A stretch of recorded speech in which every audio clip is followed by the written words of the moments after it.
एक बार महान वैज्ञानिक अल्बर्ट आइंस्टाइन ने कहा था, तर्क यानी लॉजिक आपको ए से बी तक ले जाएगा, लेकिन इमेजिनेशन आपको ब्रह्मांड के किसी भी छोर तक कभी भी ले जा सकती है। इसमें बिल्कुल भी समय नहीं लगेगा। हमारा ब्रह्मांड काफी बड़ा है, इतना बड़ा है कि इसके एक हिस्से से दूसरे हिस्से तक पहुंचने में प्रकाश की गति से चलने पर आपको 93 अरब साल लग जाएंगे, यानी आपकी आने वाली अरबों खरबों जनरेशन बीत जाएगी, पर आप ऑब्जर्वेबल यूनिवर्स को एक्सप्लोर नहीं कर पाओगे। ऐसे में अनंत ब्रह्मांड को एक्सप्लोर करने की तो आप कल्पना भी नहीं कर सकते। पर दोस्तों, आज हम अपनी कल्पना से ही अनंत ब्रह्मांड को एक्सप्लोर करने वाले हैं और इस सैर में आपको बहुत कुछ जानने को मिलेगा। इसलिए कुर्सी की पेटी बांध लीजिए, क्योंकि स्पेस वेदर बिगड़ने वाला है। दोस्तों, अनंत ब्रह्मांड की सैर करने के लिए हम अपनी कल्पना की उड़ान भरने वाले हैं, लेकिन साथ ही हम अपनी कल्पना को लॉजिक की डोर से बांधे रखेंगे ताकि हम यूनिवर्स की सही जानकारी हासिल कर सके। ब्रह्मांड की अनंतता को जानने के लिए हमें पृथ्वी से ब्रह्मांड के अंतिम छोर तक जाना पड़ेगा। इसलिए हमारे सफर की शुरुआत हमारी प्यारी पृथ्वी से होती है। हमारी पृथ्वी जिस पर हम सब रहते हैं वह करीब 13,000 किलोमीटर की चौड़ाई में फैली है और पिछले 4 अरब साल से जीवन को अपने साथ लिए यह पृथ्वी सूर्य के चारों ओर घूम रही है। हमारा सूर्य हमें लेकर गैलेक्सी के सेंटर के चारों ओर घूम रहा है। पिछले 4 अरब सालों में सूरज ने अभी तक सिर्फ 20 बार ही गैलेक्सी के केंद्र के चारों ओर चक्कर पूरे किए हैं। ऐसे में आप समझ सकते हो कि गैलेक्सी कितनी बड़ी है। अगर हम पृथ्वी से सूरज की तरफ चलें तो हमें 15 करोड़ किलोमीटर की दूरी तक चलना पड़ेगा। एक इंसान के पैदल चलने की स्पीड लगभग 5 किलोमीटर प्रति घंटे की है। अगर एक नॉर्मल आदमी सूरज तक पैदल यात्रा कर पाए तो उसे 3,425 साल लगेंगे सूरज तक पहुंचने में, लेकिन अगर हम प्रकाश की गति से चलें तो हमें सूर्य तक पहुंचने में मात्र 8 मिनट का समय लगेगा। सूर्य खुद हमें लेकर 200 किलोमीटर प्रति सेकंड की रफ्तार से चल रहा है, लेकिन हमारा सूरज जिस गैलेक्सी में घूम रहा है यानी मिल्की वे, वह खुद अपने अंदर ऐसे 100 से 400 खरब तारों का घर है और यह इतनी बड़ी है कि इंसानों द्वारा बनाए गए सबसे तेज ऑब्जेक्ट यानी पार्कर सोलर प्रोब, जो कि लगभग 7 लाख किलोमीटर प्रति घंटे की रफ्तार से चलता है, उसे इस गैलेक्सी को इसे पार करने में 20 लाख साल का समय लगेगा और सबसे तेज यानी प्रकाश की गति से 1 लाख साल का समय लग जाएगा। लेकिन प्रकाश से तेज गति संभव ही नहीं है, इसलिए हम अपनी कल्पना की उड़ान से आसानी से मिल्की वे के बाहर आ चुके हैं।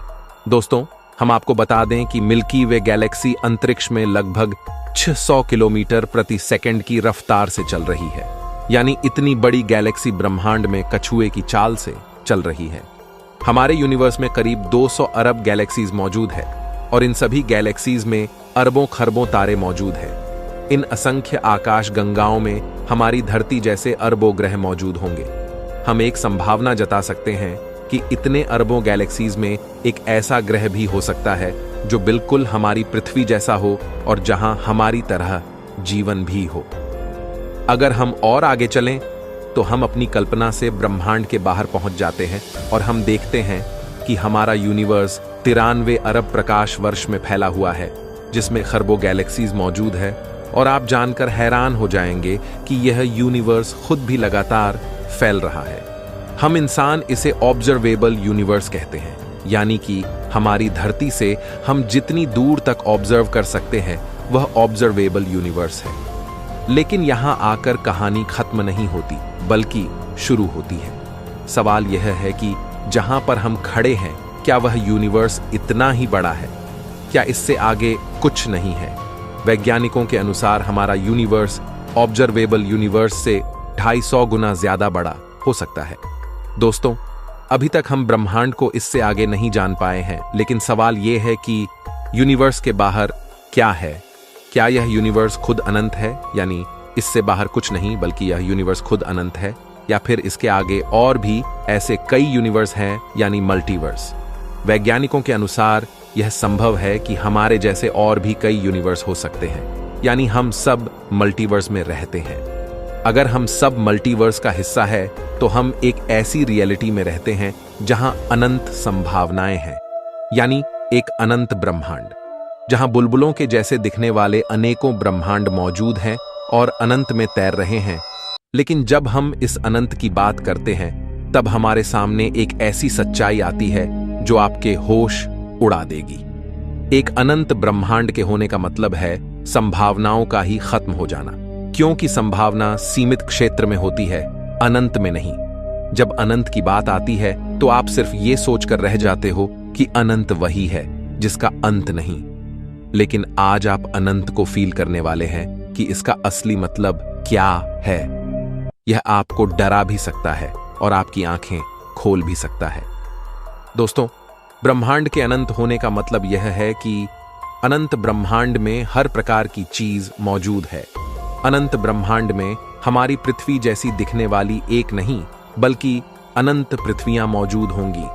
न सिर्फ दिखने में समान बल्कि हूबहू ऐसी पृथ्वी जिस पर बिल्कुल हमारी पृथ्वी पर रहने वाले लोग और सभी देश मौजूद हो। जैसी रियलिटी पृथ्वी पर है, चाहे वो हर इंसान की पूरी जिंदगी की कहानी हो, वैसी अनंत पृथ्वियां वास्तव में होंगी जिनमें रहने वाले लोगों की जिंदगी पूरी तरह आपसे मिलती हो। मतलब न सिर्फ आपसे दिखने में समान बल्कि उनकी जिंदगी में भी वो ही चल रहा हो जो आपकी जिंदगी में है। लेकिन इसी के साथ इसकी अलग वैरायटी भी अनंत में मौजूद होगी। यानी अगर आप किसी मिशन में फेल हो गए हो तो इस अनंत में कहीं किसी कोने में आपका एक वर्जन उस मिशन में सक्सेसफुल भी हो रहा है। यानी आपके मिशन का अचीव होना संभव है, न कि असंभव, क्योंकि किसी यूनिवर्स में आपका ही एक डिफरेंट वर्जन उसे अचीव कर पा रहा है। अनंत की एक दूसरी सच्चाई है कि आपके ही जैसे दिखने वाले अलग अलग प्रकार के वर्जन अनंत में मौजूद होंगे। यानी आपके छोटे, बड़े, लंबे और पतले वर्जन भी यूनिवर्स में मौजूद होंगे। हो सकता है आपका एक वर्जन किसी यूनिवर्स में डॉक्टर है तो किसी यूनिवर्स में एक्टर। इस तरह आपकी ही अलग अलग वैरायटी दुनिया में मौजूद होगी। अनंत का एक और सच ये है कि जिन फिल्म्स को आप देखते हैं और जिनमें बताया जाता है कि इनका वास्तविकता से कोई संबंध नहीं, वह अनंत में जाकर सच हो सकती है। कम से कम उनका कुछ भाग कहीं किसी दुनिया में मौजूद रियलिटी हो सकती है। पृथ्वी पर इतिहास की जिन किताबों को आपने पढ़ा, वह इतिहास कहीं किसी अनंत दूरी पर मौजूद ग्रह पर वर्तमान में घटित हो रहा है। यानी अनंत ब्रह्मांड होने का मतलब है अनंत रियलिटीज का एग्जिस्ट करना। यहां आप जानकर हैरान हो सकते हैं कि अनंत में हमारा पास्ट, प्रेजेंट और फ्यूचर कहीं ना कहीं इसी समय एक साथ अस्तित्व में है। यानी जो आपका पास्ट है वो कहीं पर प्रेजेंट है और जो आपका फ्यूचर है वो कहीं किसी अनंत कोने में प्रेजेंट है।